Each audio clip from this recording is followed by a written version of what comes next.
Chers frères et sœurs, bienvenue dans Chama au quotidien. Le thème d'aujourd'hui est une descendance aussi nombreuse que la poussière. Le passage biblique se trouve dans Genèse chapitre 13, versets 1 à 18. Le texte d'aujourd'hui raconte qu'Abraham remonta d'Égypte vers le sud du pays de Canaan. Abraham et Lot possédaient tous deux beaucoup de biens, des troupeaux de bœufs, de brebis, etc. Les troupeaux ont besoin d'eau et de pâturage, mais leurs animaux étaient trop nombreux et les ressources en eau et en herbe dans cette région étaient limitées, ce qui provoqua des disputes entre leurs bergers. Face à ces querelles, comment allait-il résoudre la situation ? Souvenez-vous de Genèse chapitre 12 verset 7 où l'Éternel était apparu à Abraham et lui avait dit « Je donnerai ce pays à ta descendance ». Puisque Dieu avait déjà promis à Abraham de lui donner ce pays, il avait pleinement le droit et la raison de le revendiquer pour lui-même, d'en choisir la meilleure partie. Mais Abraham a-t-il agi ainsi ? Pour éviter que les conflits ne continuent, Abraham, en tant qu'aîné, prit l'initiative de proposer une solution, sans utiliser son autorité ou son statut. Au contraire, il laissa Lot, son neveu, choisir en premier. Pourquoi laisser un plus jeune choisir avant lui ? Est-ce par peur, par faiblesse ? Probablement pas, car c'est Abraham qui prit l'initiative de régler la dispute. Je crois qu'Abraham agit ainsi parce qu'il attachait plus d'importance à sa relation avec Lot, à l'être humain, qu'à la possession d'un territoire, un bien extérieur.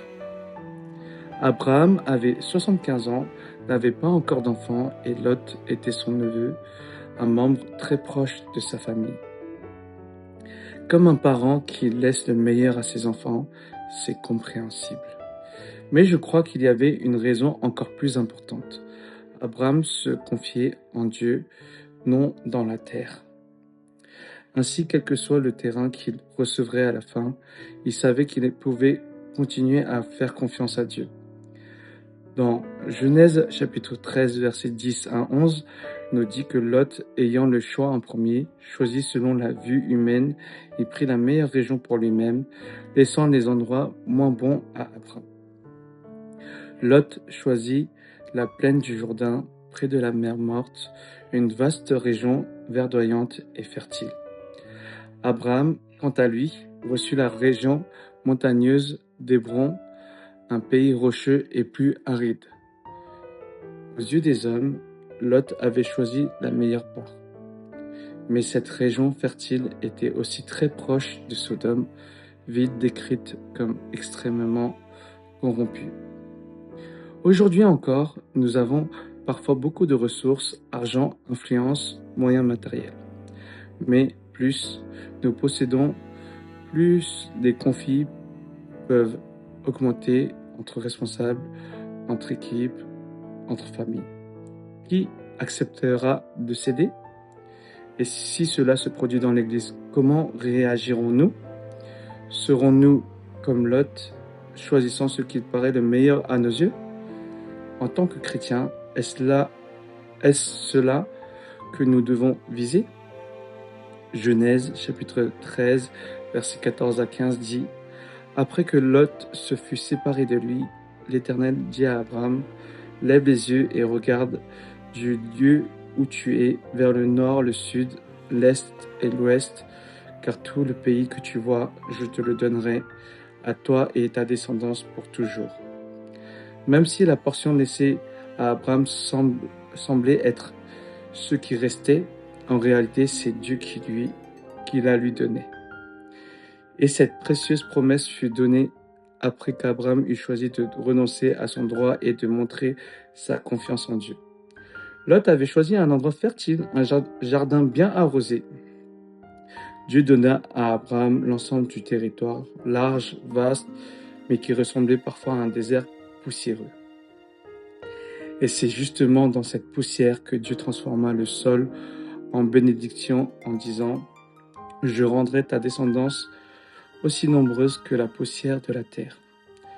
La terre est importante, mais les personnes sont plus importantes. Abraham reçut non seulement un territoire, mais surtout une descendance innombrable pour hériter du pays promis. Abraham choisit de céder et cela semblait lui faire perdre le meilleur. Mais parce qu'il avait un cœur large, Dieu le bénit, lui donna un pays vaste et une descendance innombrable comme la poussière. Qu'apprenons-nous de l'exemple d'Abraham? Comment regardons-nous un gain et perte? Si nous sommes face à une perte, comment réagissons-nous? Pouvons-nous accepter que d'autres reçoivent ce qui paraît meilleur? Pouvons-nous aborder les gains et les pertes avec un cœur plus large? L'exemple d'Abraham nous enseigne que c'est d'abord un cœur large qui peut accueillir la large bénédiction que Dieu veut nous donner. Que Dieu